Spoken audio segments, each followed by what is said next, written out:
राधे श्याम मित्रों, मेरे इस आध्यात्मिक YouTube चैनल ब्रज के रसिया श्याम पर आप सभी का तहे दिल से स्वागत है। ये ब्रज के रसिया श्याम प्रभु की ही प्रेरणा से ये मैंने बनाया है ताकि घर बैठे आपको ब्रज के संपूर्ण दर्शन करवा सकूं और साथ साथ मुझे धामों में तीर्थ में घूमने का, प्रभु के ध्यान में रहने का, उनमें मगन रहने का बड़ा शौक है। मैं स्कूटी उठाकर कहीं भी निकल जाता हूं, तो जहां भी जाऊं, चाहे अयोध्या जाऊं, चाहे काशी जाऊं, चाहे ऋषिकेश जाऊं, आपको घर बैठे अपने इस चैनल ब्रज के रसिया श्याम के माध्यम से घर बैठे दर्शन करा सकूं।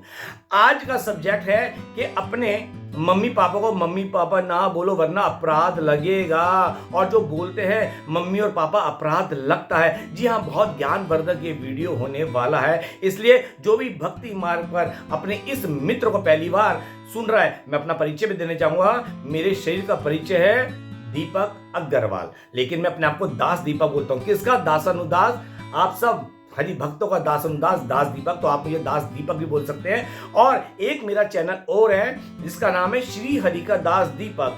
अक्सर उस पे भी मैं दर्शन कराता हूं, लेकिन अब उस पे मैं आने वाले समय में श्री जी की कृपा से भजन लेकर आऊंगा, दर्शन उस पे भी कराऊंगा, भजन भाव लेकर आऊंगा और इस ब्रज के रसिया श्याम के माध्यम से आप तक मन के भाव पहुंचाऊंगा, आपको तीर्थ धामों के दर्शन कराऊंगा और जो भी मोटिवेशन भाव होंगे वो इस वीडियो के माध्यम से आप तक पहुंचाऊंगा। तो इसलिए भक्ति मार्ग पर जो भी अपने इस मित्र सका दोस्त दीपक को सुन रहा है, अभी से मेरे इस चैनल ब्रज की रसिया श्याम को सब्सक्राइब करके बेल आइकॉन ऑल वीडियो का ऑल का ऑप्शन दबा देना, ताकि घर बैठे आप मन के भावों से मेरे साथ तीर्थ और धामों से जुड़े रहें। तो आइए शुरुआत करते हैं अपने इस पहले मोटिवेशन वीडियो से। ब्रज के रसिया श्याम से आता अपनी बात मैं रखता हूं और जुड़े रहिए, अंत तक देखिएगा मैं ऐसा क्यों बोल रहा हूं कि मम्मी पापा को मम्मी पापा बोलने पर अपराध क्यों लगता है। स्वागत है आप सभी मेरे मित्रों का ब्रज के रसिया शाम पर। मित्रों, जैसा कि मैं बताया है अभी कि मेरे एक YouTube चैनल और है श्री हरि का दास दीपक। जी हाँ, आप में से जो भी उससे भी जुड़ना चाहता हो, मैं डिस्क्रिप्शन में उसका मैं लिंक भेज दूंगा, उसे भी जाकर आप सब्सक्राइब करके बेल आइकन ऑल वीडियो का दबा सकते हो, ताकि आप मेरे दोनों चैनलों से जुड़े रहें और भक्ति मार्ग में मेरे साथ अग्रसर रहें, मन के भाव से आगे बढ़ते रहें। और एक बात मैं क्लियर करना चाहता हूं, मैं अपनी बात रख रहा हूं, मानना ना मानना आपके बुद्धि विवेक पर है। आप मानो तो ठीक, ना मानो तो ठीक। तो शुरुआत करते हैं कि हमें अपनी मम्मी पापा को मम्मी पापा नहीं बोलना चाहिए तो फिर क्या बोलना चाहिए। तो मित्रों, ध्यान से समझिएगा, हम क्या बोलते हैं अपनी संतानों को? बेटा, ये मेरा लड़का है, ये मेरी लड़की है, ये मेरा बेटा है। यहां ध्यान दीजिएगा, मैं बेटे से शुरुआत करूंगा। अक्सर क्या होता है, ये शब्द हमें अगर इसको आप संधि विच्छेद करो, बेटा जो बांटता है, लड़का जो लड़ता है, लड़का झगड़ने वाला लड़का ही खिलाता। अरे यार, कैसा लड़का पैदा दिया भगवान, कैसा लड़का दिया, अरे ये तो मेरा बेटा है।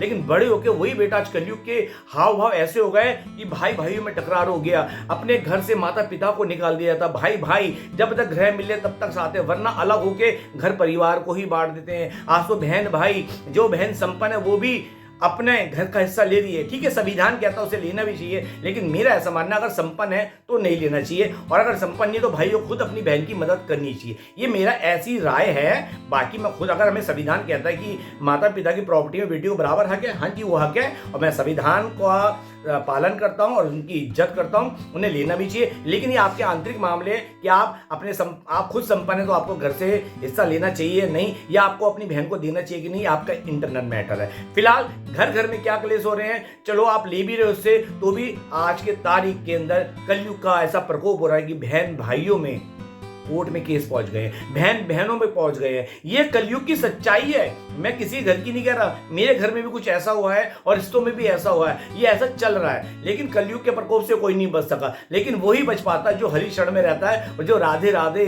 हरे कृष्ण कृष्ण कृष्ण हरे हरे, हरे राम राम राम हरे हरे गाता है, जो प्रभु को उसके नाम के साथ पकड़े रखता है, उसके नाम धुन में रहता है। जो जाना है जाएगा, जो आना आएगा, लेकिन जो प्रभु की शरण में रहता है उसे बंटवारे से कोई मतलब नहीं रहता। वो पर कहता है प्रभु आपने जिस हाल में रखा, आनंद में रखा, जो भी दिया, जैसे मैं कहता हूं मुझे मेरी औकात से बढ़कर दिया। तो बात आती है कि बेटा लड़का तो आप कहते हैं, लेकिन हमारे सनातनी संस्कार जो पुराण कहते हैं हमें पुत्र बनना चाहिए। आज की तारीख में कोई पुत्र कहते संबोधन नहीं करता, बेटा करके करता है। जो बांट रहा है, लड़का करके लड़ रहा है, झगड़ रहा है। आए दिन अपनी औलाद से माता पिता तंग आते हैं तो घर छोड़ जाते हैं, किराए के मकान में चले जाते हैं। अब बेटा खुद उन्हें ओल्ड एज होम में छोड़ आता है। इस बारे में बाद में बात करेंगे कि ओल्ड एज होम में छोड़ने तो उन लोगों के ऐसे क्या अपराध हैं जो ओल्ड एज होम में जा रहे हैं। अपराध तो उनके भी हैं, जो आज के बुजुर्गों को उनके बच्चे ओल्ड एज होम में छोड़ने तो उनके भी कोई अपराध हैं जिस कारण उनके साथ ऐसा हो रहा है। देखिए, हमारे साथ जो भी घटता है उसके पीछे कोई क्रिया होती है, तभी प्रतिक्रिया होती है। बिगड़ क्रिया के कोई प्रतिक्रिया नहीं होती। जैसा हम बो के आते हैं वही हमें काटना पड़ता है। तो मैं आप सबको एक बात ये बोलना चाहूंगा कि अपनी संतानों को पुत्र बना के संस्कार दो। और पुत्र का मतलब क्या होता है? पुत्र जो पाप से तार देता है। जिस कुल में पुत्र होता है, जो हरि भक्त पैदा होता है, उस कुल में पितर जो भी अपने लोक में होते, पितृ लोक में होते, जिस भी योनि में होते, वो खुश होते हैं। ये संतों की वाणी है। वो पुत्र वो खुश होते हैं कि हमारे घर में एक हरि भक्त पैदा हुआ है, क्योंकि भक्ति जब भी हरि की जागती है, जिसके भीतर भी जागती है, उसका भी उद्धार करती है, उसके पितरों का भी उद्धार करती है। ये मेरी नहीं, संतों की वाणी। जिस घर में एक हरि भक्त प्रकट होता है, पैदा होता है, चाहे बचपन से ना हो, 15 साल बाद, 20 साल बाद, 25 साल बाद जब उसकी हरि में लगन होती है ना, तब उसके पितृ अपने पितृलोक में खुशियां मनाते हैं, झूमते हैं कि हमें तारने वाला आ गया। उसे कहते हैं पुत्र। पू माने पाप, त्रा माने तारने वाला। जो पाप से तारे उसे पुत्र। इसलिए आजकल के माँ बाप अपने बेटे को संस्कार नहीं देते। वो ये नहीं बताते रामायण क्या, भगवत गीता क्या है, वेद पुराण क्या है। अरे यार कर लेगा, अरे उम्र आने पर कर लेगा। अक्सर माता पिता ही कहते हैं अरे अभी कोई उम्र कोई है भक्ति करने की। मैं तो उनसे कहता हूँ तुम्हारी तो उम्र 50 साल की होगी, तो तुम्हारी उम्र कौन सी है फिर जो अब तुम भक्ति नहीं कर रहे? सोचने का विषय। चलो उसकी उम्र नहीं है, 20, 21, 22, 23, 30, 32 साल का है, तुम्हारी तो 50 हो गई ना। 51 का मतलब होता है चलवन। और तुम क्या कर रहे हो? अरे पोता देख लूं, बहू को देख ले, अरे अभी नाती हैं उनको देख ले, कर ले। अरे कब बुलावा आ जाए यमराज का किसी को नहीं पता, जितनी जल्दी हो सके हरि का दामन था। तो आप पहले ये समझ लो कि आप अपनी संतान को संतान के किस रूप में देखते हैं, बेटे के रूप में या लड़के के रूप में? क्योंकि पुत्र तो आपने बनाए, मैं उनका भी सम्मान करता हूं। जिन्होंने पुत्र बनाया उनका सम्मान, जिन्होंने संस्कार दिए अपना सम्मान। मैंने ऐसे सब जो है, एक बच्चा आता भागवत, उसके माता पिता से संस्कार देते हैं, बचपन से वो भक्ति में लग गया और डेफिनेटली वो बच्चा आगे चल के एक अच्छा भागवताचार्य बन सकता, भक्त बनेगा। और भक्त तो बन चुका है वो प्रभु ने, क्योंकि माता पिता का ऐसे आश्रय मिला, सानिध्य मिला कि आज वो भागवत नाम से मशहूर हो रहा है। ब्रज में वो बच्चा रहता है, तो उसे पुत्र कहते हैं, जो अपना भी उद्धार करेगा और अपने पितरों का भी, माता पिता और पितरों का भी उद्धार करेगा। अब आती है कि मम्मी पापा क्यों नहीं बोलना चाहिए। अब है ये उन लोगों पे जो अपने घर में मम्मी पापा बोलते हैं। पहले मैं भी बोलता था, जब से भक्ति मार्ग में आया हूं, संतों के सानिध्य में आया हूं, तब से मैंने माता पिता ही बोलना शुरू किया। माँ, या तो मैं अपनी मम्मी को माँ बोलता हूँ या माता जी बोलता हूँ, और पिता को पिताजी ही कहता हूँ। पहले आप समझो मम्मी एक डैड शब्द है, जिसे आप फॉरन में बोलते हैं मम्मी। जैसे बोलते हैं ना हाय हेलो, हाय करने वाले तो वैसे ही हाय हो जाते हैं। हाय तो नेगेटिव वर्ड है।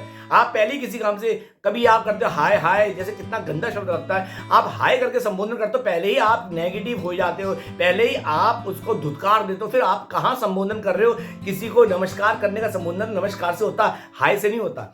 उसी तरह माता पिता को अगर आप बोलते हो मम्मी, मतलब डैड है, वो मम्मी है, वो एक लाश है जी, नहीं, ये अपराध है। ये अपराध है। अपनी मम्मी को मम्मी ना बोल के माता जी बोले करो या माँ बोले करो। जैसे मैं बोलता हूँ और माँ कैसी हो, माँ खाना खाया कि नहीं खाया, मैं ऐसे बोलता हूँ। और अपने पापा को, पापा का मतलब होता है शास्त्रों के अंदर पापा, पाप की पराकाष्ठा। आप उन्हें ही पापी बोल रहे हो, तो ये अपराध तुम्हें लग रहा है कि अपने पिता, जो कि हमारे संस्कारों में क्या बोला है, बाप विष्णु समान है, पिता, सॉरी माफ चाहूंगा, पिता विष्णु समान है और माता लक्ष्मी समान है। जो अपने पिता को पापा मतलब पाप की पराकाष्ठा बोल रहा है, तो उसका क्या उद्धार हो? और इसमें गलती आपकी है। अगर आप लोग ये बात जानते भी कि हमारे बच्चों को हमें माँ या पिता करके संबोधन करना चाहिए, आप भी समझाया करो। क्योंकि आप इसलिए नहीं समझाते, आपने खुद संस्कार ग्रहण नहीं करें। इसलिए जितनी हो जल्दी हो सके जाग जाओ। आपके घर में जो भी संतान हो, उसको अपनी सनातनी संस्कृति से अवगत कराओ, उसे सनातनी ज्ञान दो, वेद पुराण की शरण में लाओ। मैं फिर बता रहा हूँ, संत गुरुदेव महात्मा को सुना करो, चाहे वो राजेंद्र दास जी हो, चाहे वो प्रेमानंद बाबा हो, चाहे अपने विनोद बाबा जी हो, चाहे देवादास जी हो, चाहे अपने रामभद्राचार्य जी हो, रामानुजाचार्य जी, जितने भी, इनको सुना करो। ये हमारे भीतर के चक्षु खोल देते हैं ताकि हम भक्ति मार्ग में चल के उस आध्यात्मिक ज्ञान को प्राप्त करके प्रभु को पा सके। तो दास की अगर बात अच्छी लगी हो तो मित्रों इस चैनल को सब्सक्राइब कर देना। जो भी भक्ति मार्ग में पहली बार सुन रहा है, ब्रज के रसिया शाम पर दीपक को अभी से चैनल को सब्सक्राइब करके बेल आइकन ऑल वीडियो को दबा देना और शेयर करना मत भूलना। मेरी यही प्रार्थना है, सनातन हित में सबका उद्धार हो और सब भक्ति राह पे चले। संसारिक कार्य होते रहते हैं, लेकिन साथ में भक्ति करेंगे तो संसारिक कार्य अपने आप छूटेंगे। भक्ति अपने आप आपको आगे ले जाएगी, क्योंकि जो ताकत भक्ति में, हरि की भक्ति में, वो संसार के किसी सुख साधन में नहीं है। क्योंकि संसार में, शास्त्रों में संसार को दुखालय दिया बोला गया है, कहा गया है, इसमें कोई सुखी नहीं है। इस बारे में बात करेंगे बाद में। तो अपने माता पिता को माता पिता का रखो, मम्मी मतलब डैड मत बोले करो, ना डैड ना पापा, ओनली पिताजी, और मम्मी को माता जी या माँ बोला करो। जानकारी अच्छी लगी हो तो शेयर करना मत भूलना। मिलते हैं अगले वीडियो में, और ऐसे मोटिवेशनल वीडियो के लिए दास से जुड़े रहिएगा, अपने दोस्त दीपक से जुड़े रहिएगा। मिलते हैं अगले वीडियो में, तब तक के लिए जय जय श्री राधे श्याम।